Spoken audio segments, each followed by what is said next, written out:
السلام علیکم ناظرین دوستو، آج کی اس ویڈیو میں ہم بات کرنے والے ہیں درد سے متعلق، چاہے وہ گٹھیا بائی کا درد ہو یا ریح بائی کا درد ہو یا پھر جوڑوں کا درد ہو۔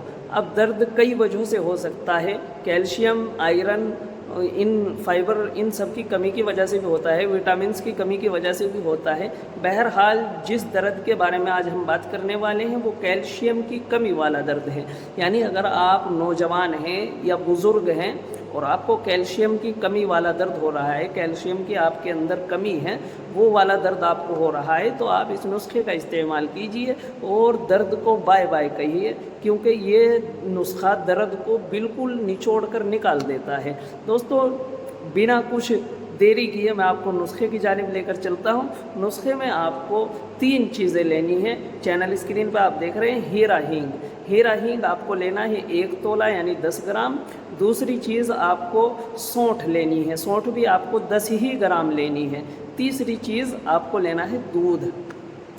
اب کرنا کیا ہے، ہیرا ہینگ اور سونٹھ کو الگ الگ پیس لینا ہے۔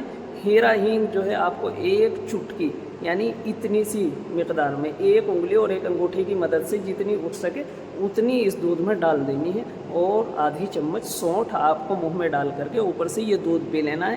انشاءاللہ یہ آپ کے لیور کو بھی صحیح کرے گا، پیٹ بھی صاف رکھے گا اور درد ہمیشہ کے لیے ختم ہو جائے گا۔ اس میں آپ ہلدی بھی ڈال سکتے ہیں بہتر کے لیے، یعنی اگر آپ اپنی ساتھ درد کے ساتھ ساتھ اپنی صحت کو بھی برقرار رکھنا چاہتے ہیں یا فٹ رہنا چاہتے ہیں تو آپ اس میں آدھا چمچ ہلدی ضرور ڈالیں۔ بہتر ہوگا کہ امبا ہلدی استعمال کریں۔ اگر امبا ہلدی آپ کے ادھر نہیں ملتی، جون سی بھی ہلدی ملے، دیسی ہلدی ہو، اس کو لائیے اور کو پیس کر کے چھان کر کے اس کے ساتھ میں استعمال کیجیے۔ انشاءاللہ آپ تعریف کرنے پر مجبور ہو جائیں گے۔ ایسا نسخہ میں نے آپ کو دیا ہے۔ دعا کی درخواست ہے۔ ملتے ہیں نیکسٹ ویڈیو میں انشاءاللہ۔